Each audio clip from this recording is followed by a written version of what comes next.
Selamat siang rekan-rekan. Pada hari ini kita akan mengadakan pelatihan penggunaan web Asosiasi Esperanto Indonesia. Acara ini diselenggarakan bersama Universitas Budi Luhur dengan Asosiasi Esperanto Indonesia. Sebelumnya saya perkenalkan diri dulu, saya Vandra Febrian, saya dari Asosiasi Esperanto Indonesia. Pada kesempatan ini saya sebagai moderator pembawa acara. Agenda kita hari ini antara lain adalah pembukaan acara yang sedang berlangsung, kemudian akan ada perkenalan profil dari Universitas Budi Luhur, dilanjutkan dengan perkenalan program pengabdian kepada masyarakat Universitas Budi Luhur, dilanjutkan kemudian dengan perkenalan profil Asosiasi Esperanto Indonesia. Selanjutnya ada solusi untuk Asosiasi Esperanto Indonesia. Dilanjutkan dengan pelatihan penggunaan web Asosiasi Esperanto Indonesia. Setelah itu dilanjutkan dengan tanya jawab, kuis, dan nanti acara akan ditutup. Semoga acara kita siang ini berjalan dengan lancar. Agenda selanjutnya yaitu pengenalan dari Universitas Budi Luhur yang akan disampaikan oleh Mbak Retno Wulandari dari UBL. Waktu dan tempat kami persilahkan. Selamat siang, rekan-rekan. Saya Retno Wulandari dari Universitas Budi Luhur. Pada kesempatan kali ini saya akan menjelaskan sejarah Universitas Budi Luhur. Universitas Budi Luhur itu mempunyai slogan cerdas berbudi luhur. Cerdas dan berbudi luhur itu merupakan dua hal yang terpadu, yang tidak terpisahkan karena kecerdasan tanpa diladasi budi yang luhur akan cenderung digunakan untuk membodohi dan mencelakakan orang lain.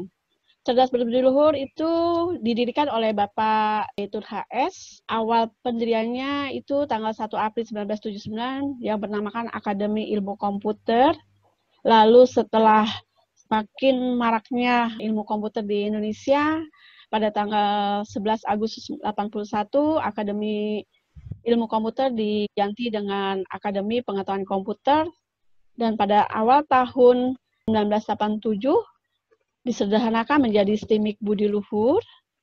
Lalu setelah dengan banyaknya perubahan, pada tanggal 7 Juni 2002 diresmikan menjadi Universitas Budi Luhur. Visi dan misi dari Universitas Budi Luhur adalah visinya menjadikan Universitas Budi Luhur itu unggul dalam standar mutu tertinggi, dilandasi oleh kecerdasan dan keluhuran, ditopang teknologi informasi dan komunikasi. Lalu ada misinya, itu menyelenggarakan pendidikan berbasis kompetensi untuk memastikan lulusannya unggul, cerdas, dan berbudi luhur, serta mampu bersaing di dunia kerja.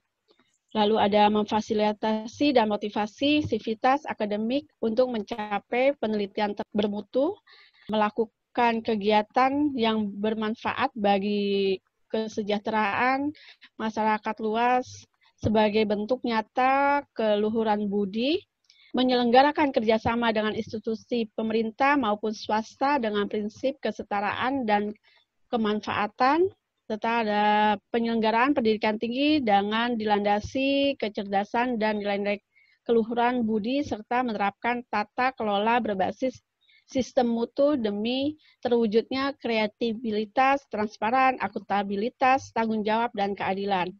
Juga meningkatkan kualitas hidup bermasyarakat di Universitas Budi Luhur. Nah, pimpinan di Universitas Budi Luhur itu ada yang tengah, itu Bapak Kasih Hanggoro sebagai Ketua Yayasan Pendidikan Budi Luhur. Lalu sebelah kanan dari Bapak Kasih adalah Bapak Dr. Insinyur Wendy Usino, MSc MS, sebagai Rektor Universitas Budi Luhur. Sebelah kanan dari Bapak Wendy adalah Bapak Haristanto, Dr. Insinyur Haristanto, sebagai Deputi Rektor Bidang Digitalisasi dan Pengembangan Pembelajaran. Di sebelah kirinya Pak Kasih ada Bapak Dr. Gunawan Broto Saputro, Eskom MSc, sebagai Deputi Rektor Bidang Akademi dan Kemahasiswaan. Lalu terakhir ada Bapak Dr. Mardi Hardianto Mkom sebagai Deputi Rektor Bidang Teknologi dan Inovasi. Nah, di dalam Universitas Budi Luhur itu ada 5 fakultas Yang pertama ada Fakultas Teknologi Informasi, mempunyai jenjang setaranya ada D3, S1, dan S2. Lalu ada Fakultas Ekonomi dan Bisnis, juga terdapat 2 jenjang, ada S1, Sarjana, dan S2, ada Magister. Nah, sedangkan Fakultas Ilmu Komunikasi juga terdapat 2 jenjang, ada S1 dan S2. Lalu ada Fakultas Ilmu Sosial dan Ilmu Politik, Fakultas Teknik juga jenjang S1. Terdapat juga Tridharma Perguruan Tinggi, yaitu mencakup pendidikan dan pengajaran, penelitian serta pengembangan dan pengabdian kepada masyarakat atau PKM. Tridharma Perguruan Tinggi merupakan salah satu tujuan yang harus dicapai dan dilakukan oleh setiap perguruan tinggi di Indonesia. Kegiatan PKM itu tersendiri adalah aplikasi ilmu pengetahuan, teknologi, dan seni, membantu memecahkan permasalahan masyarakat, fungsi perguruan tinggi sebagai bagian penting dalam pembangunan bangsa, menganut asas kelembagaan, kerjasama, kesinambungan, edukasi, pembelajaran masyarakat, dan pembangunan daerah. Untuk tim kerja kita ada Bapak Arman Yusuf Eskom MM sebagai Ketua PKM, dan ada saya sendiri Retno Wulandari, dan ada anggotanya satu lagi dengan Jason Gabriel, mahasiswa Fakultas Teknologi Informasi Universitas Budi Luhur. Demikian dari saya, terima kasih. Terima kasih banyak Ibu Retno atas pemaparannya tentang pengenalan Universitas Budi Luhur. Untuk selanjutnya akan ada perkenalan profil Asosiasi Esperanto Indonesia yang akan disampaikan oleh Mbak Ilya Sumilvia Dewi sebagai Presiden Asosiasi Esperanto Indonesia. Waktu dan tempat kami persilahkan. Terima kasih untuk kesempatan yang diberikan. Hari ini saya dari Asosiasi Esperanto Indonesia memperkenalkan diri, nama saya Ilya. Saya adalah salah seorang pengurus dari Asosiasi Esperanto Indonesia. Saya berterima kasih kepada tim dari Universitas Budi Luhur yang juga sudah hadir dan menyempatkan waktu di dalam acara hari ini. Sebelumnya saya akan menyampaikan apa itu Asosiasi Esperanto Indonesia. Asosiasi Esperanto Indonesia adalah organisasi non-profit yang pada intinya adalah memberikan wadah kepada penutur bahasa Esperanto di seluruh Indonesia untuk bertemu dan juga untuk menyampaikan ide-ide atau juga saran dan aktivitas bagi pergerakan Esperanto Indonesia. IEA dibentuk pada tahun 2013 dari hasil Kongres Esperanto pertama di Bogor, dan selanjutnya sampai saat ini Asosiasi Esperanto Indonesia mengalami banyak perubahan dan juga banyak kegiatan yang sudah kami lakukan untuk memperkenalkan bahasa Esperanto kepada masyarakat Indonesia pada umumnya. Selanjutnya mengenai visi dan misi dari Asosiasi Esperanto Indonesia, kami memfokuskan kegiatan asosiasi kepada 2 hal. Pertama adalah informado, informasi. Lalu yang kedua adalah edukado atau pengajaran. 2 hal ini menjadi fokus dari kegiatan asosiasi kami karena pertama informado atau informasi sangat diperlukan untuk juga sebanyak mungkin masyarakat Indonesia mengetahui apa itu bahasa Esperanto dan kenapa bahasa Esperanto layak untuk dipelajari. Dan satu hal yang kami pahami bahwa banyak masyarakat Indonesia yang tidak tahu bahwa bahasa Esperanto sebenarnya sudah menjadi bagian dari sejarah Indonesia. Karena Esperanto sudah ada di Indonesia sejak tahun 1902, bahkan sebelum Indonesia ada. Gitu. Jadi hal ini yang ingin juga kami sampaikan, kami perkenalkan kepada masyarakat Indonesia. Lalu yang kedua mengenai pengajaran, bahasa Esperanto sebenarnya adalah bahasa yang relatif lebih mudah dipelajari dari bahasa asing lain, sehingga sebenarnya tanpa guru pun bahasa Esperanto bisa dipelajari secara otodidak. Namun tentu dengan pengajaran kami bukan hanya membantu untuk memahami bahasa secara tata bahasa dan juga aspek-aspek kebahasaan, tapi lebih kepada juga nilai-nilai yang terkandung dari bahasa Esperanto. Ya, karena bahasa Esperanto diciptakan oleh Zamenhof, memiliki misi kepada kesetaraan berbahasa, perdamaian, dan juga persahabatan. Artinya dengan satu bahasa, banyak mungkin orang di seluruh dunia bisa berkomunikasi secara internasional. Jadi itu salah satu tujuan kami akan bahasa Esperanto. Lalu mengenai aktivitas Esperanto terutama yang dilakukan oleh asosiasi tentu menitikberatkan kepada dua hal yang tadi saya sampaikan, yaitu informasi, informado, dan juga edukado, pengajaran. Nah, selama ini kami sudah memiliki beberapa aktivitas, khususnya dengan beberapa lembaga. Ya, waktu itu kami pernah bekerja sama dengan Kementerian Komunikasi, yaitu dalam hal kami ikut serta dalam aktivitas siberkreasi. Di sana kami juga diundang. Lalu juga terakhir kami ada kerjasama dengan Perpustakaan Nasional yang diundang sebagai salah satu organisasi gitu ya, yang juga pandang maju gitu untuk kami boleh memperkenalkan bahasa Esperanto ke masyarakat dan juga pengunjung Perpustakaan Nasional. Terkait mengenai website, ya, kami memang sebelumnya mengalami masalah, yaitu terutama yang terkait dengan informado atau informasi. Tentu di era teknologi saat ini, sangat perlukan suatu organisasi itu bisa membuka diri, yaitu menginformasikan tentang keberadaannya, tentang aktivitasnya kepada masyarakat umum. Dan selama ini kami banyak menggunakan sosial media.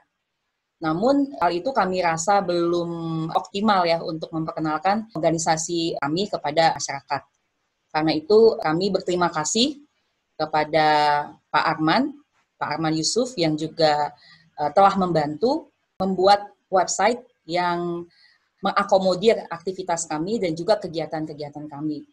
Dan melalui website yang sudah dibuat, kami berterima kasih dengan website tersebut, kami lebih dikenal di masyarakat. Ya, tadi saya sempat singgung mengenai aktivitas dengan Kementerian Komunikasi itu karena mereka menemukan website. Jadi karena mereka melihat website kami, lalu mereka melihat bahwa organisasi kami adalah organisasi yang cukup manageable ya, gitu, sehingga kami diikut sertakan di acara siberkreasi. Itu pula dengan kegiatan yang kami lakukan di Perpustakaan Nasional. Tentu website ini sangat bermanfaat dan selanjutnya juga akan kami optimalkan untuk terus memberikan informasi sebaik mungkin dan juga semudah mungkin untuk anggota kami dan juga untuk masyarakat umum. Demikian yang bisa saya sampaikan mengenai Asosiasi Esperanto Indonesia dan juga kegiatan yang sudah kami lakukan. Terima kasih. Terima kasih kepada Mbak Ilya. Tadi pemaparannya tentang Asosiasi Esperanto Indonesia, kita bisa cukup jelas mengetahui tentang Asosiasi Esperanto Indonesia dan peranan website asosiasi selama ini. Untuk selanjutnya akan ada penyampaian tentang solusi untuk Asosiasi Esperanto Indonesia yang akan disampaikan oleh tim dari Universitas Budi Luhur pada Jason Gabriel. Waktu dan tempat kami persilahkan. Perkenalkan, nama saya Jason Gabriel, mahasiswa FI Universitas Budi Luhur. Di sini saya sebagai salah satu anggota dari tim PKM yang diketuai oleh Pak Arman Yusuf. Pada kesempatan kali ini, saya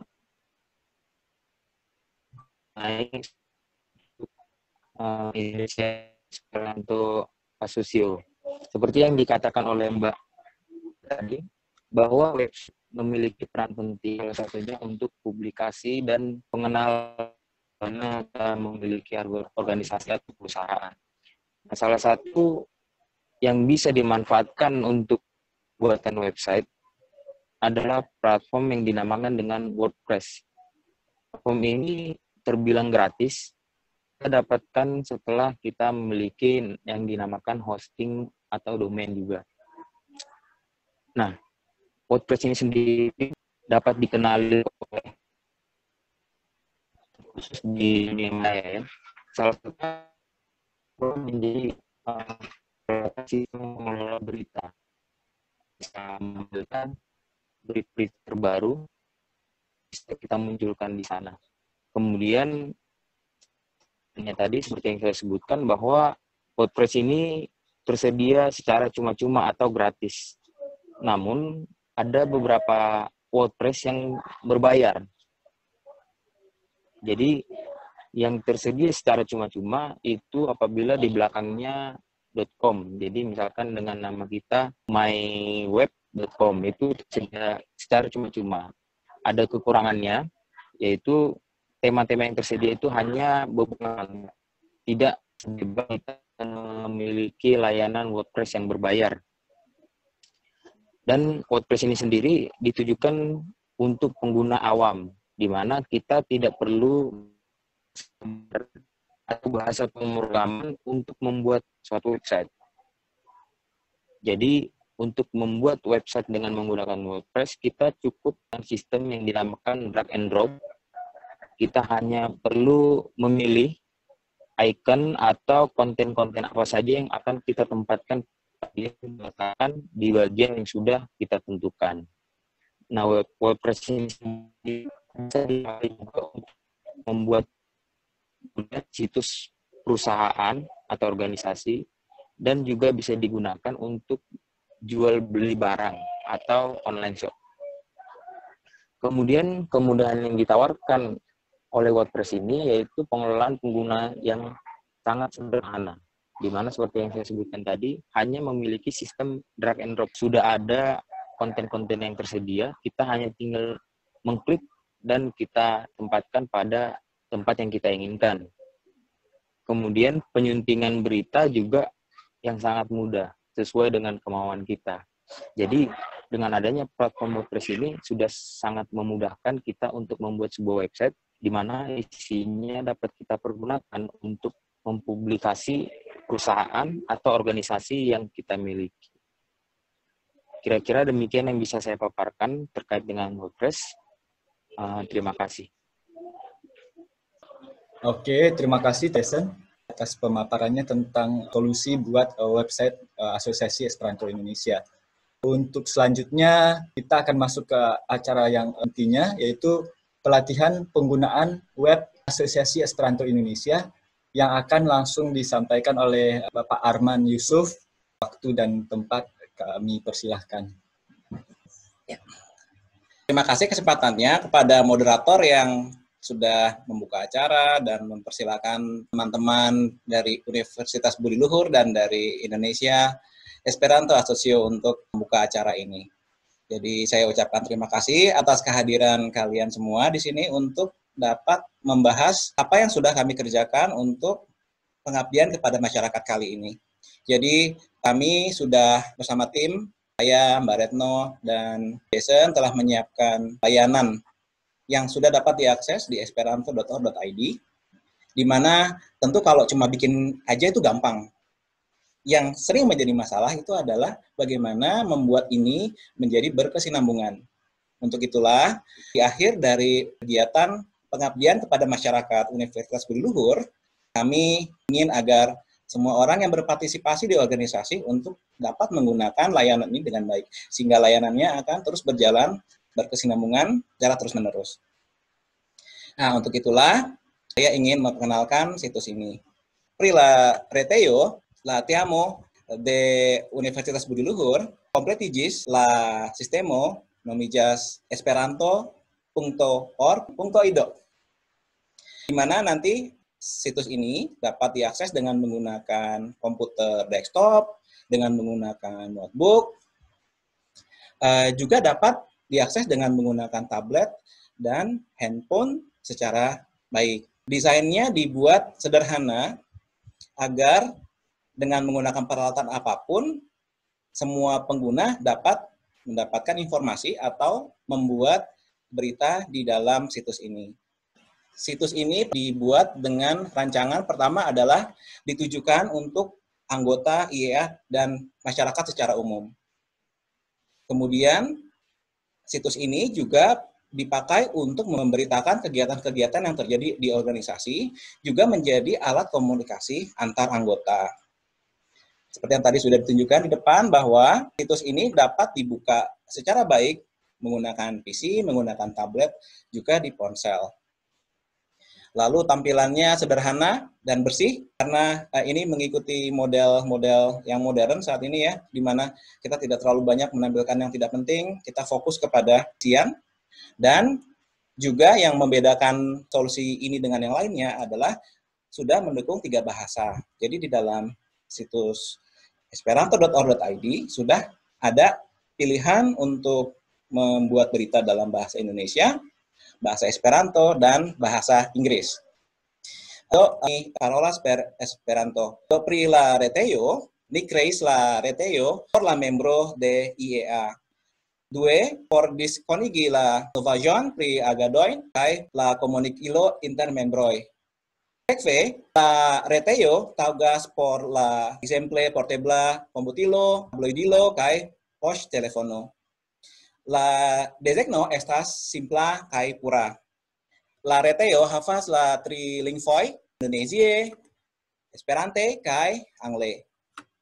Nah, sebelum kita membedah lebih dalam website ini, ada dua model pengguna. Jadi yang pertama adalah untuk para orang awam yang tidak perlu memiliki akses khusus ke dalam situs ini. Mereka tidak perlu mendaftar apa-apa, tinggal masuk. Kalau mau ingin meninggalkan komentar, juga bisa dilakukan. Tidak perlu mendaftar. Tapi kalau untuk membuat berita atau redaktur, tentu harus dibuatkan akun, karena pembuat berita tentu tidak boleh sembarangan, kita harus pasti siapa dia, maka tentu nanti dari pengurus perlu membuatkan akun-akun untuk orang-orang yang akan berkontribusi di media ini. Kemudian yang terakhir, jika memang Anda ingin memiliki akun yang dapat membuat berita, silakan menghubungi pengurus untuk membuat akun tersebut. La normala uzantoj ne bezonas krei la konton, sed la redaktoro aŭ redaktisto devas krei la konton antaŭ verkas la novaĵojn. Se vi volas verki la novaĵojn, bonvole kontaktu la estrarojn por krei la konton por vi. Kemudahan yang ditawarkan di situs ini adalah dalam hal pembuatan berita. Sebetulnya sudah dijelaskan dari Bung Jason tadi bahwa latar WordPress memiliki banyak fasilitas, tetapi yang diperlukan oleh organisasi Indonesia Esperanto Asocio adalah untuk menyebarkan berita. Jadi di sini yang kita manfaatkan adalah untuk membuat berita. Pri la avantaĝoj.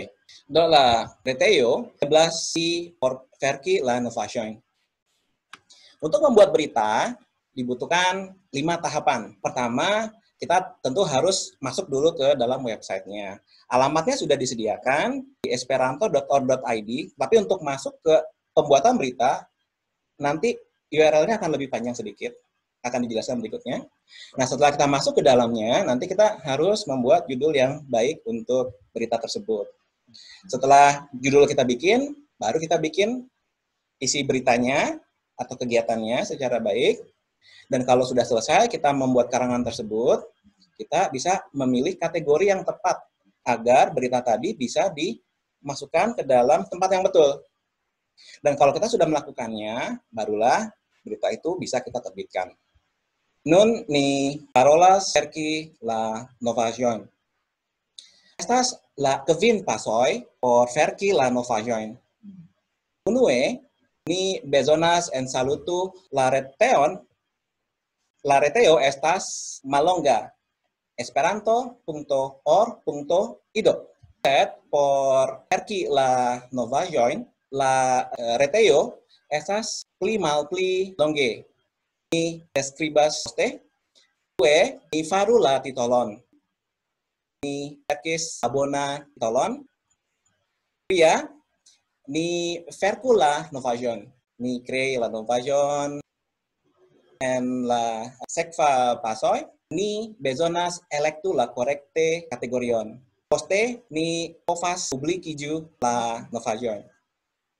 Do estas la kvin pasoj por verki la novaĵon. Nah, untuk masuk ke alamat yang diperlukan untuk membuat berita itu ada di sini ya. Jadi alamatnya di esperanto.org.id/wp-admin/post/new.php. Jadi nanti alamat ini buat teman-teman yang akan menjadi redaktur di sini, tolong disimpan ke dalam bookmark kalian supaya nanti bisa dengan mudah diakses. Orvi en salutu la reton, tiu estas la ligilo en la ekrano esperanto.org.ido kaj estas pli longe, bonvole vi kopias la ligilon por via Chrome. Nah, kemudian begini, dalam membuat judul berita, kita sebaiknya nanti bikin judul yang sederhana, yang baik, dan ringkas pada field yang tampil di contoh ini. Nanti kita akan coba dengan situs yang aslinya ya, supaya kita bisa coba-coba lebih baik. Zaman sekarang kalau kita lihat, orang kalau bikin judul itu sering yang aneh-aneh, bombastis, kadang-kadang judulnya itu kalau kita baca sudah langsung tahu dalamannya. Nah, untuk situs-situs resmi organisasi, saya menyarankan gunakanlah judul yang sederhana, yang ringkas, nggak perlu bombastis, karena yang masuk ke sana pastilah orang-orang yang memang sudah ingin tahu berita mengenai organisasi.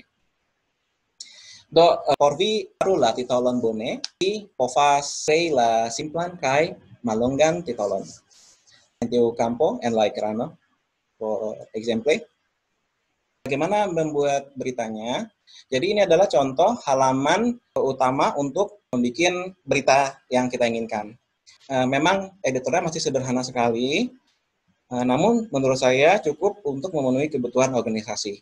Jadi kalau kita ingin bikin huruf bold, huruf miring, kemudian bikin bullets numbering gitu ya, atau bikin teks yang rata kiri, rata kanan, itu semua sudah ada di sini. Nah, nanti di dalam latihannya, yuk kita coba bikin berita sederhana yang isinya mengenai pelatihan yang dilakukan hari ini. Yen mi verku la novajon. Yen la chef ajo por verki la novajon. En la ekrano vi das la simpla campo por verki la novajon. En la campo estas la tiparo de bold, italic, kugloj, numeradoj, kai teks haligno estas havebla en WordPress. Vi volas verki la simplan novaĵon pri hodiaŭa trejnado. Poste. Yes. Tapi tunggu dulu, sebelum nanti kita membuat judul apa isi dalamnya ya. Nanti di sebelah kanannya itu ada pilihan bahasa. Tadi saya sudah menyebutkan bahwa salah satu fitur yang dimiliki oleh situs ini tidak dimiliki oleh situs yang lain adalah kemampuan beberapa bahasa sekaligus. Karena peminat bahasa Esperanto datang tidak hanya dari Indonesia, juga dari orang-orang dari luar negeri, dan juga para pencinta bahasa Esperanto. Maka di situs ini disediakan 3 bahasa, yaitu bahasa Indonesia, bahasa Esperanto, dan bahasa Inggris. Jadi kita harus pilih dulu bahasanya. Karena nanti masing-masing bahasa harus dibuatkan masing-masing satu berita. Jadi kalau kita mau bikin lengkap, untuk satu topik, kita harus bikin 3 berita yang dipakai untuk masing-masing bahasa. Do atento, ni havas 3 lingvojn ĉi tie. Vi bezonas elektu unue la lingvon, antaŭ vi verkas la novaĵon. Jadi nanti kita dalam latihannya ya, kita mungkin akan bikin sebuah cerita sederhana mengenai apa yang kita lakukan hari ini. Nanti kita coba bikin bahasa Indonesia ya. Misalnya kita bikin pada hari ini, hari Minggu, tanggal 2 Agustus 2020, kita menyelenggarakan kegiatan pelatihan pemanfaatan web Indonesia Esperanto Asocio. Tujuan kegiatan ini adalah untuk menginformasikan kepada tim IEA bagaimana memanfaatkan layanan ini dengan baik. Kegiatan ini dihadiri oleh sekian orang. Kalau kita lihat nanti, kalau kita ketik nih, kita akan menyadari bahwa bosen banget melihat berita tapi nggak ada gambar, nggak ada videonya. Nah, untuk itulah, kita ingat-ingat lagi dulu waktu kecil kita bilang katanya, buah gambar menceritakan ribuan kata. A picture worth of 1,000 words. Nah, gimana cara kita menambahkan unsur-unsur multimedia ke dalam dokumen kita? Nanti kita akan belajar itu juga ya. For example, audio ni verkas la novaĵon per Esperanto. Exemple, audio di mancho, jela 2 de Augusto 2020. Okazigas trejnadon pri la uzado de retejo de Indonesia Esperanto Asocio. Celas la agadon estas diskoniĝas la informado por redaktoro de IEA por verki la novaĵon. La agado estis de personoj, por ejemplo. Do kiel enuiga novaĵo sen bildo aŭ video, mi memoras ke oni diras unu bildo parolas milojn da vortoj. Do, kiel aldonu ĝin? Poste ni deskribas kiel ni aldonu la bildo aŭ video. Exemple per angla. Today, on Sunday, 2nd of August, we conducted the training of Indonesia Esperanto Asocio website. And the goal of this event was to distribute the information on how we create new articles for public. Estas ejemplo per angla. Sekarang bagaimana caranya kita menyelipkan gambar ke dalam tulisan yang tadi kita sudah bikin. Jadi nanti di dalam layar itu ada tombol namanya Add Media. Di situ kita bisa memilih apapun yang mau kita tempelkan ke dalam berita yang kita inginkan. Jadi yang ditempel itu bisa berupa gambar, bisa berupa video, musik, dan selanjutnya. Jadi macam-macam di sana. Jadi dengan menggunakan tombol ini, nanti kita bisa klik dan akan menimbulkan layar baru, di mana kita bisa mengupload file yang diinginkan. Dalam hal ini, satu file maksimum adalah 3 MB. Jadi memang yang di-upload ke dalam sistem ini memang cocoknya adalah kayak gambar-gambar berukuran kecil, mungkin dokumen, PDF, dan selanjutnya. Tapi kalau video, nanti caranya akan berbeda. Nah, setelah kita meletakkan file, kita cukup klik and drag aja ke dalam sana, atau kalau mau kita memilih tombol ini, select files, di mana nanti akan memunculkan jendela untuk memilih file mana yang mau kita upload. Di sini kita pilih mana gitu ya. Dalam hal ini kita cuma bisa pilih satu saja per satu uploadan. Dari situ kita akan pilih open, dan nanti otomatis yang kita pilih tadi akan muncul ke dalam layar berikutnya. Di dalam layar berikutnya akan berisi semua yang sudah pernah diupload, dengan harapan kalau sudah pernah diupload, jangan diupload lagi supaya menghemat uang penyimpanan yang ada di server. Kemudian kita bisa memilih mana yang mau kita selipkan ke dalam berita kita, lalu kita akan pilih insert into post. Chielvi en metu la bildon en la novaĵo. Ni povas klaki la butonon ĉi tie. La titolo estas Add Media. Do aperas la nova ekrano, titolon Drop Files Everywhere to Upload. Do vi povas enmeti la bildojn en la tie ekrano, aŭ vi klakas la butonon ĉi tie, nomiĝas Select Files, poste aperas la novan ekrano, nomiĝas Open, vi elektu la dosieron, en fine vi klakas la Open butonon. Estas la limigo de dosiero maximume 3 MB. Estas tro granda. Ne tro granda, yes. Poste la nova ekrano, ĉi tie, Add Media, aperas tuta de bildoj kaj dosieroj vi enmetis antaŭe.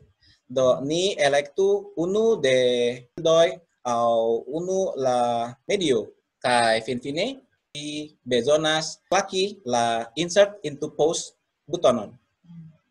Tadi adalah cara untuk menyelipkan gambar atau file-file lain ke dalam berita kita. Kemudian bagaimana caranya kalau kita menyelipkan video? Ini adalah satu hal yang menarik karena di era sekarang sepertinya anak-anak muda dan orang-orang ini lebih suka menonton video dibanding membaca berita. Jadi ada baiknya kalau kita juga menyiapkan video untuk kegiatan yang mau kita siarkan. Nah, video-video ini dapat diselipkan ke dalam dokumen kita. Jadi kalau orang nggak mau baca, orang masih bisa menonton video yang sudah kita siapkan terlebih dahulu. Untuk bisa menyelipkan video ke dalam berita, pertama videonya harus diunggah ke YouTube. Sebetulnya bisa juga ke tempat lain, tapi saya menyarankan YouTube karena lebih tersedia secara universal. Kemudian, setelah kalian upload, pastikan videonya sudah tayang di sana. Kalau sudah tayang, di browser bisa muncul, kan pasti ada URL-nya ya. Nah, kita salin URL tadi untuk kita masukkan ke dalam dokumen kita. Nah, nanti di dalam pembuatan berita, kita akan memasukkan URL tadi, kita langsung tempelkan di sana, di dalam batang tubuh berita kita. Nanti secara otomatis URL itu akan menampilkan video YouTube yang sudah disiapkan oleh kalian. Nah, video ini bisa kalian siapkan sendiri, juga bisa menggunakan video-video yang dibuat oleh orang lain. Kiel en metu la videon, unue, ni prenu mian videon, ce YouTube. Due, ketigu, ia video existas tie en YouTube. Se video existas, ni kopiu la ligilon. En metu la ligion, video recte de la F parto de la novaĵo en unu linio. La ligilo automate ŝanĝiĝos al via YouTube video. Nah, yang berikutnya adalah kalau kita sudah membuat berita, judulnya sudah bagus, kemudian beritanya sudah baik, ada fotonya, ada videonya, lalu apalagi langkahnya? Yang berikutnya adalah kita harus memilih kategori yang sesuai.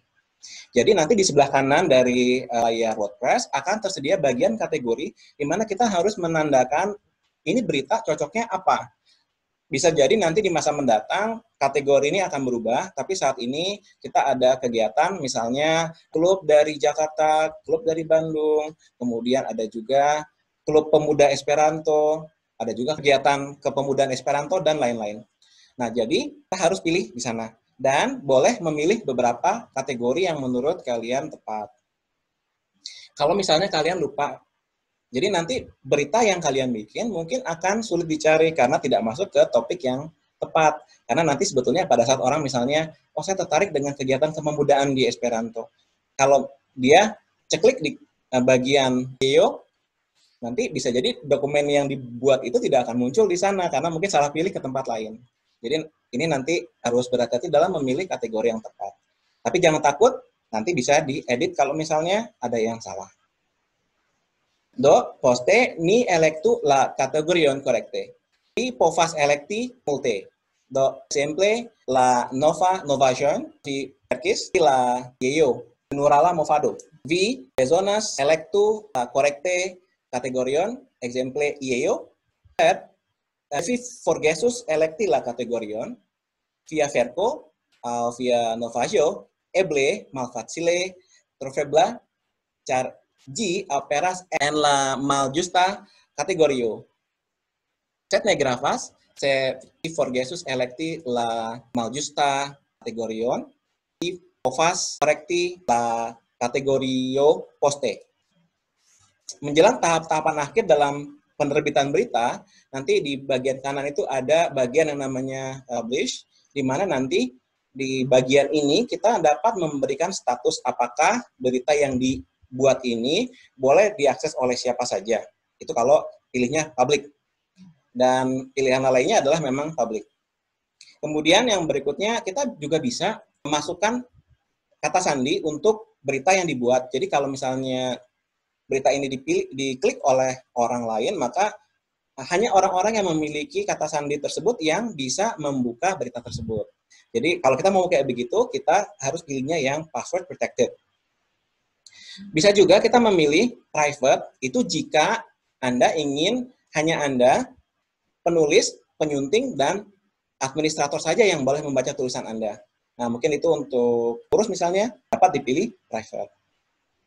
En dextra ekrano, estas la tiu campo, pi povas elektu ion exemple public por ĉiuj, kaj vi elektu password protected por tiu havas la korektan passwordon, ili povas legi la novaĵojn. Vi elektu private, nur vi, redaktistoj kaj redaktoroj, povas legi viajn novaĵojn.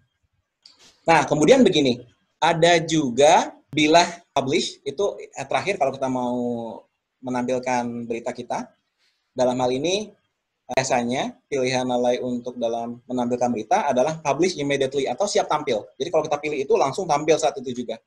Nah, tapi kan kadang-kadang ada nih keadaan di mana kita ingin menerbitkan berita di masa lalu, jadi backdate istilahnya ya, atau untuk masa mendatang. Kita mau bikin berita, bikinnya sekarang sih, tapi nanti munculnya, bukan sekarang. Nah, kalau mau kayak gitu, kita bisa mengatur penampakan sebelum diterbitkan. Dalam hal ini, kita bisa mengisi jam atau tanggal, yang ini ya, yang jam atau tanggal yang kita inginkan. Boleh sebelumnya, boleh juga masa depan. Nah, tapi kalau kita tidak memerlukan ini, maka kita langsung publish saja nggak apa-apa. Jadi kita abaikan bagian yang ini. Atau di publikigu novaĵojn en tiu campo en la dekstra ekrano ni havas la publish immediately aŭ publikigu nune. Sed vi povas uzi ĝin por publikigi la novaĵojn estotenco aŭ antaŭe. Vi povas publikigi se estis aŭ se estos metas la daton kaj tempoj en la tiu campo. Do la tempo eble antaŭe, eble estonteco. Estas bone. En nun pi povas publikigi la novaĵojn, klaku publish butonon. Jadi itulah yang ingin saya sampaikan sebelum nanti kita masuk ke uji cobanya, supaya kalian semua dapat mencoba membuat berita di sini. Mungkin sebelumnya apakah ada yang ingin bertanya lebih lanjut? Nune estas la demando kaj respondo tempo por vi demando vi havus la demandon. Konsole, silakan untuk bertanya. Chupi hapas de mandon prila gadon. Nih, Let me folas skribi and fight. Pengen nyobain jadinya. Dulu tuh penasaran sih, tapi kayak bingung gitu masih. Boleh. Selepas ini kita akan mencoba bagaimana membuat berita. Nanti kalau bisa Arifah langsung mencoba juga ya. Oh, boleh. Iya. Oke, berarti kita langsung aja masuk ke sesi uji cobanya buat teman-teman di EA untuk bagaimana membuat berita. Di sini saya akan coba masuk dulu ke dalam situsnya supaya kita bisa dapatkan gambaran seperti apa sih. Browser dapat menggunakan apapun dengan alat apapun. Jadi di sini memang kalau bikin berita saya sarankan menggunakan desktop karena lebih enak ya, ada keyboardnya, layarnya besar. Jadi nyaman buat kita dalam membuat berita. Di sini saya masuk ke esperanto.org.id. Nah, ini dia ya. Nah, esperanto.org.id. Jadi kalau kita lihat di dalam website ini, maka ada fasilitas-fasilitas seperti bahasa ya. Dalam hal ini karena dia bahasa Indonesia, pilihan yang ada adalah Esperanto dan bahasa Inggris. Kalau saya masuk ke bahasa Esperanto, maka akan muncul semua dokumen yang pernah dibuat dalam bahasa Esperanto, dan pilihan yang tersedia tentu di luar Esperanto, berarti Indonesia dan bahasa Inggris. Begitu juga buat yang lain. Nah, itulah kenapa kita harus membuat berita dalam masing-masing bahasa tersebut. Nah, untuk bisa menyuntingnya, kita harus masuk ke halaman yang tadi sudah dituliskan di presentasi sebelumnya. Tapi kalau misalnya kita lupa, sebetulnya di sisi bawah sudah disiapkan URL untuk masuk ke dalam layar penyuntingan. Adanya di sini. Ya, yang gambar biru ini. Kalau kita klik di sana, sebetulnya dia langsung mengarah ke halaman penyuntingan. Nah, bisa jadi ketika kalian mencoba ini, akan ditanyakan username dan password. Itu adalah akun yang perlu kalian minta dari pengurus sebelum bisa membuat berita di sini. Jadi, tadi ada informasi, silakan menghubungi pengurus ya, kalau memang membutuhkan akun untuk membuat berita. Katakanlah sudah dapat, lalu kalian nanti masuk ke dalam sana, layar inilah yang akan terlihat oleh kalian. Dalam membuat berita, yang kita perlukan adalah masuk ke menu post, lalu di sini ada pilihannya add new. Kalau kita menggunakan link yang ada di presentasi tadi, dia akan langsung masuk ke halaman yang diinginkan, tapi kalau secara menunya adanya di post, add new. Kan ada 5 tahap ya. Tahap pertama adalah bagaimana membuat judul yang baik. Dalam hal ini, judulnya diletakkan di sini, batang tubuhnya ada di sini, kemudian tadi tombol yang add media ada di sini. Ada juga YouTube. Tapi sebetulnya klik langsung di sini pun tidak apa-apa. Bagaimana membuat huruf tebal, miring, ini ada di sini semua. Ketika kita membuat berita, jangan lupa pilih dulu bahasa berita tersebut. Jadi kalau kita mau bikin berita yang bahasa Esperanto, ya kita harus pilih di sini Esperanto, judulnya Esperanto, beritanya dalam bahasa Esperanto. Kalau kita mau bahasa Indonesia, berarti ya sama ya, kita pilih bahasa Indonesia dulu, lalu judul dan kontennya juga berbahasa Indonesia. Begitu juga dengan bahasa Inggris. Tadi di dalam presentasi ada pilihan untuk publish, ini dia, di mana kita bisa katakanlah mau di password atau mau private, adanya di sini semua. Atau mau diterbitkan bulan depan misalnya, kita bisa ganti di sini. Tadi ada juga kategori ya. Nah, di sini adalah kategori yang kalian harus pilih untuk meletakkan di tempat yang benar. Kenapa di sini harus pilih tempat yang benar? Karena di dalam website Esperanto itu ada beberapa menu yang dikaitkan dengan kategori tertentu. Misalnya, kalau kalian di sebelah kanan lihat di sini, ini ada kategori nih. Jadi misalnya kalau saya tertarik dengan kegiatan kepemudaan, namanya Esmut ya. Maka di sini kalau saya klik, isinya tuh semuanya adalah berita mengenai Esmut, bukan yang lain.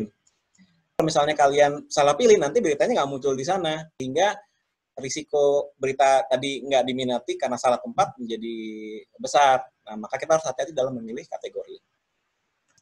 Karena ini bahasa Indonesia, maka saya akan memberikan judul yang berbahasa Indonesia juga. Misalnya, latihan penggunaan web IKEA dengan isi yang kita inginkan.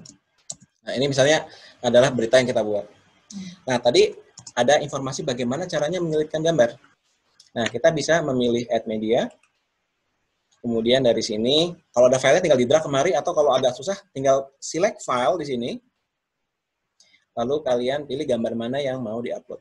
Misalnya ada foto saya di sini, saya mau upload, maka saya pilih filenya, ditunggu sebentar sampai selesai. Ini memang kalau internet Anda agak lambat, jadi uploadnya juga membutuhkan waktu. Nah, setelah kita upload, akan muncul seperti ini, kita tinggal pilih gambar mana yang mau kita upload. Yang barusan di-upload, otomatis terpilih. Jadi kalau kita pilih insert into post, itu otomatis yang terakhir. Tapi tentu saja kita bisa memilih yang lain juga, jika diinginkan. Misalnya gambar ini saya ingin upload, saya tinggal klik into post. Otomatis nanti gambarnya akan diselipkan di kursor terakhir ada di mana. Jadi kalau tadi adanya di atas, tentu tampilnya di atas juga. Gambar ini sebetulnya bisa diedit, bisa disunting, mau rata tengah kah, atau mau ukuran tertentu juga bisa. Jadi misalnya mau ukuran yang kecil, gitu, atau mau yang agak gede, mau yang ukuran asli juga bisa. Pilihan lainnya adalah thumbnail, jadi memang yang gambar kecilnya. Kalau misalnya baru upload, sebaiknya paling tidak medium. Kemudian, sebetulnya gambar ini ketika diselipkan, dia itu bisa diklik. Kliknya itu nanti bisa pilih nih, apakah jangan diklik, jadi pilihnya none, atau juga bisa pilih ke media file, kalau diklik nanti otomatis dibukakan gambar yang versi besarnya. Atau misalnya mau ke tempat lain bisa, mau ke halaman attachment untuk di-download juga bisa. Macam-macam pilihannya. Pilihan lainnya adalah media file, jadi kalau diklik dia akan ngebuka gambar aslinya yang berukuran besar. Nah, di sini saya update, maka otomatis dia akan terupdate posisi di tengah, kemudian ukurannya yang terakhir tadi dipilih. Yang menarik adalah bagaimana cara menyelipkan video. Karena hari gini kayaknya semua orang tuh sukanya video. Oke, jadi kalau kita ingin menyelipkan video ke dalam sini, maka pertama kita harus mencari dulu URL-nya ada di mana. Jadi pastikan kalian sudah upload video di YouTube.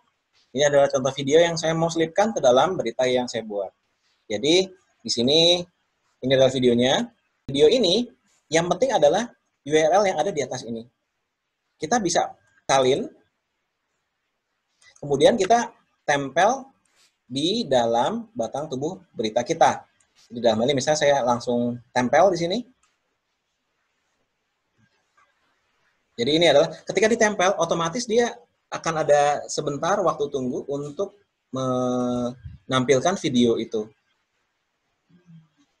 Jadi ini dibiarkan saja, nanti dia otomatis akan keluar videonya di sini.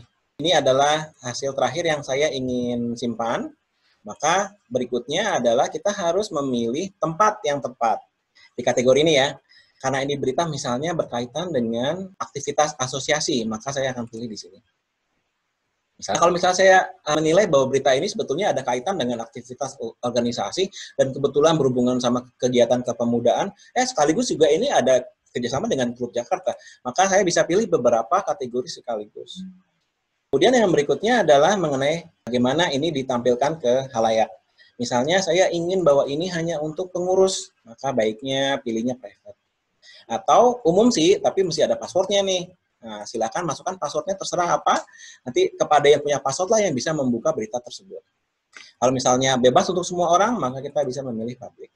Di sini kita bisa mengatur kapan mau diterbitkan beritanya. Boleh masa lalu, boleh juga di masa depan. Kalau misalnya kalian mau pilihan lainnya, tersedia buat semua, dan saat ini juga diterbitkan, maka cukup klik di publish. Saya langsung klik publish ya. Nah, setelah dia selesai melakukan penerbitan berita, para pemirsa dari situs ini dapat langsung melihat berita tersebut. Jadi kalau misalnya saya masuk ke beranda, maka nanti yang tampil adalah berita yang terakhir kali dibuat. Jadi berita lama akan tergeser ke bawah, yang atas itu adalah berita-berita yang terbaru. Di sini maka kalau kita lihat, yang muncul paling atas adalah pelatihan penggunaan web IEA. Hari ini, masuk ke kategori ini, yang bikin siapa, dan kalau memang yang login ini kebetulan adalah orang yang membuat, bisa menyunting lebih lanjut jika ditemukan ada kesalahan. Kita perhatikan, di sini langsung muncul YouTube yang sudah kita persiapkan sebelumnya.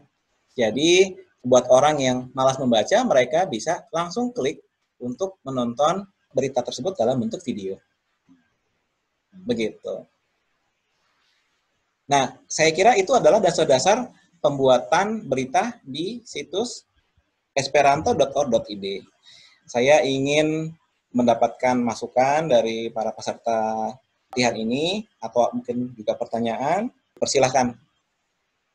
Terima kasih kepada saudara Arman Yusuf yang sudah menjelaskan dan memaparkan dengan baik ya mengenai bagaimana cara agar kami dari Asosiasi Esperanto Indonesia bisa menggunakan dan memanfaatkan website ini dengan optimal, terutama untuk membuat berita.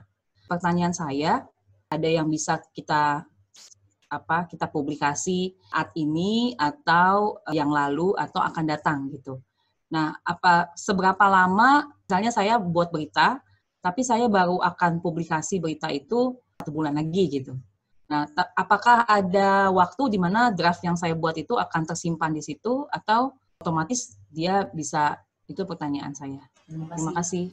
Banyak adalah tidak ada batasan, jadi kita bisa bikin berita untuk jauh ke depan atau mundur ke belakang banget, itu tidak ada masalah selama ruang penyimpanannya masih bisa menyimpan berita tersebut.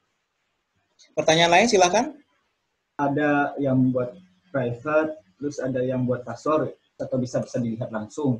Nah, kalau misalnya dia di private ini dalam keperluannya sebenarnya untuk kayak ke pengurus atau bisa juga sistemnya kayak mau diedit dulu oleh beberapa orang atau disetujui dulu nggak sih? Terus kemudian bisa dirubah lagi nggak jadi dari private ke publik? Betul, ini memang bisa dipakai untuk tujuan tersebut. Jadi misalnya di antara pembuat berita dengan para pengurus itu masih pingpong gitu ya. Ini berita nih udah bagus belum nih? Tolong dieditin dong gitu ya. Nah, ini kita bisa bikin private dulu. Karena hanya yang bikin berita, editor dan redaktur serta administrator yang dapat melihat berita yang private. Nah, jadi setelah dibikin private, nanti mereka bisa buka, mereka bisa lihat, dan setelah mendapatkan persetujuan, baru nanti siapapun ya, boleh pembuatnya, boleh editor atau redaktur, atau admin, mengubah itu menjadi publik di kemudian hari. Jadi bisa kayak gitu. Keperluan lainnya adalah misalnya begini, pengurus melakukan rapat untuk orang-orang dalam gitu ya, yang kegiatannya mau didokumentasikan dalam situs, tapi tidak ingin orang lain lihat. Dalam hal ini, maka kita bisa memanfaatkan bikin berita di sini, lalu kita bikin private, sehingga tidak muncul di layarnya orang. Nah, misalnya kalian membuat sayembara, di mana sayembara itu misalnya, ini adalah soal-soal yang mau diujikan di sana, dan soal ini tidak untuk semua orang, hanya untuk yang sudah daftar duluan misalnya. Nah, supaya kita memaksa orang mendaftar terlebih dahulu dengan menggunakan misalnya Google Form gitu ya. Nanti yang sudah ini kita kasih tahu bahwa password untuk membuka itu adalah 123 misalnya ya. Nah, maka berita yang dibikin kita kasih password, dan password itu kita kasih ke orang-orang yang boleh buka. Sehingga nanti munculnya adalah password duluan sebelum bisa membuka itu. Bisa saya bikin begini ya, contohnya. Lalu saya update. Jadi kalian bisa otak-atik ini kapanpun ya, setelah ada perubahan, tinggal di-update saja. Tunggu sebentar. Nanti di dalam websitenya, kalau kita perhatikan, maka akan ada perbedaan. Jadi untuk bisa membuka ini, harus masukkan dulu passwordnya. Kalau misalnya passwordnya, wah nggak tahu nih. Kalau salah ya nggak bisa buka. Ya, jadi langsung di kata-kata konten ini dilindungi dengan sandi. Masukkan sandi. Nah, kalau misalnya benar, baru bisa dibuka. Karena nggak ada pertanyaan lagi, maka waktu dan tempat saya akan kembalikan kepada moderator untuk melanjutkan acara. Saya ucapkan terima kasih atas kerjasamanya selama ini dalam perancangan situs web Esperanto.org, kerjasama yang baik, sehingga situs ini dapat diluncurkan secara baik dan dimanfaatkan untuk keperluan organisasi dan juga sebagai bagian pengabdian masyarakat Universitas Budi Luhur kepada Indonesia Esperanto Association. Akhir kata saya ucapkan terima kasih. Terima kasih.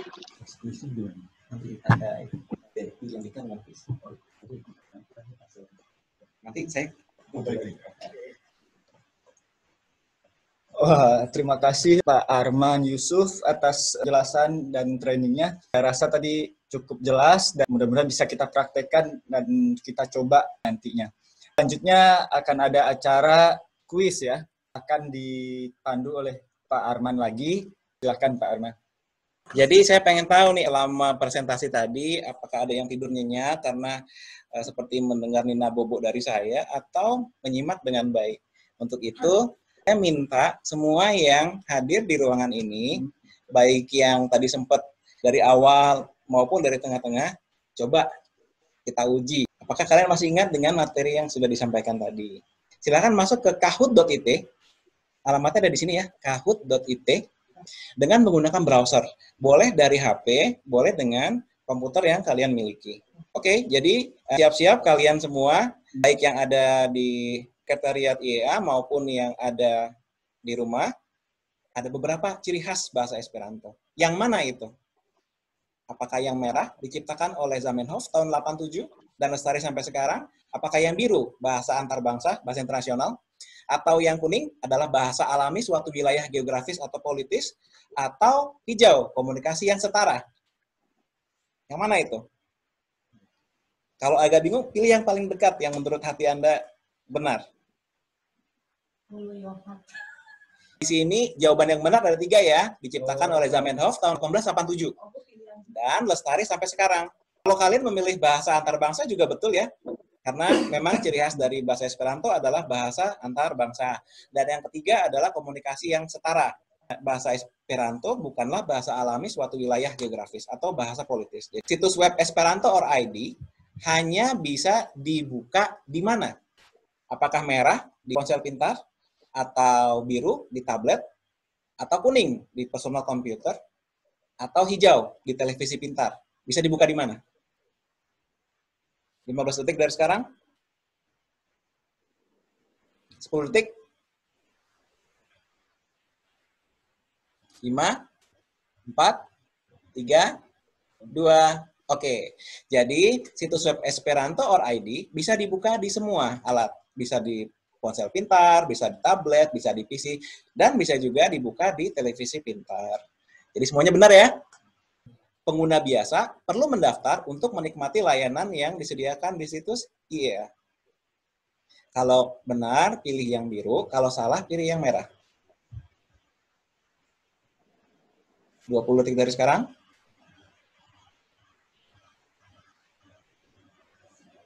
Oke, jadi 3 orang menjawab dengan benar.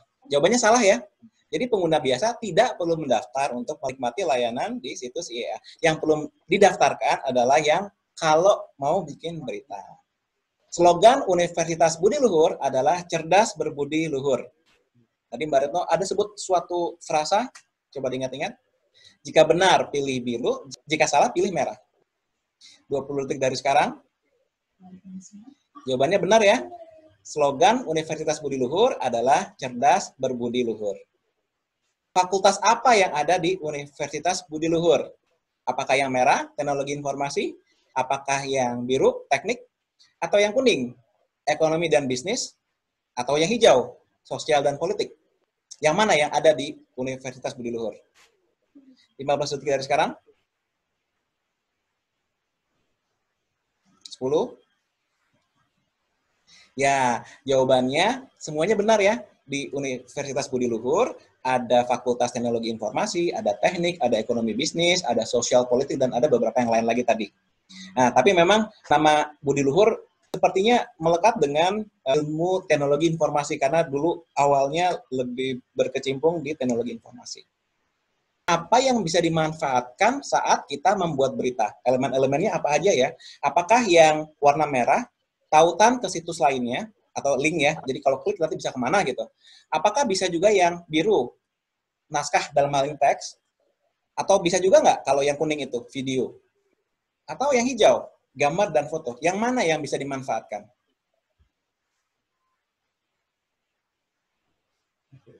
Ayo, 5 detik dari sekarang, 4, 3, 2, 1.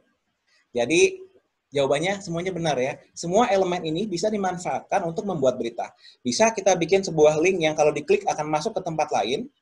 Kita bisa membuat teks yang biru. Kita bisa menyelipkan video kalau kita upload dulu ke YouTube. Dan kita juga bisa menyelipkan gambar, foto, dokumen, musik, dan lain-lain. Kalau kalian salah memilih kategori waktu membuat atau mengetik judul, kita bisa edit nantinya. Benar atau tidak? Kalau benar, biru. Kalau salah, merah. 15 detik dari sekarang. Bisa nggak ya kita betulin judul kalau kategorinya salah? Ternyata 3 orang menjawab dengan benar. Jadi, jangan takut kalau kita melakukan kesalahan dalam pembuatan berita. Baik judul, batang tubuh berita, kategori, bentuk publikasi, itu semua bisa diperbaiki meskipun sudah tampil. Gitu ya. Jadi tidak perlu takut untuk melakukan kesalahan. Berita dapat diterbitkan untuk masa lampau, bisa juga terbit untuk masa depan. Benar atau salah? Kalau benar, biru. Kalau salah, merah. 20 detik dari sekarang. Ya, ada satu orang salah menjawab. Tadi kita sudah informasikan bahwa dalam pembuatan berita, kita bisa menerbitkan untuk masa lampau, sekarang, dan nanti. Bahkan kita bisa ubah berita itu, misalnya ada salah, mau ditukar juga bisa. Judul yang bagus itu tuh apa sih sebetulnya? Apakah yang merah, ringkas? Atau yang biru, ada 2-3 bahasa di dalam judul tersebut? Atau yang kuning, kata-katanya indah? Atau yang keempat, judulnya harus detail banget? Yang mana yang dikatakan judul yang bagus?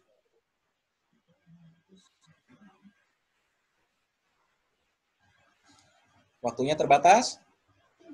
5 detik dari sekarang. 4, 3, 2, 1. Oh, udah semua jawab ya. Judul yang baik adalah ringkas. Pendek, tapi mengena terhadap isi dari berita. Kenapa 2 atau 3 bahasa itu kita masukkan sebagai judul tuh nggak bagus? Karena begini, karena kita kan punya 3 berita yang berbeda untuk setiap bahasa. Sebaiknya, apalagi karena ini organisasi yang menaungi bahasa, tentunya pilihan bahasa itu penting. Jadi untuk satu judul berita yang menggunakan satu bahasa tertentu, gunakan bahasa tersebut. Jangan dicampur-campur dengan bahasa yang lain. Gitu.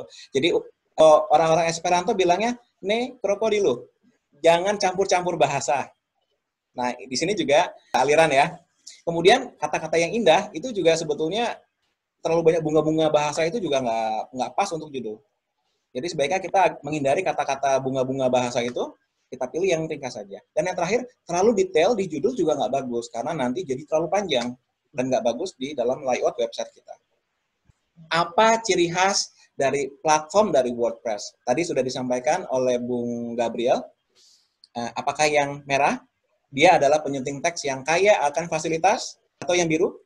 Sering dipakai sebagai platform situs pribadi, organisasi, dan perusahaan. Apakah yang kuning berbayar?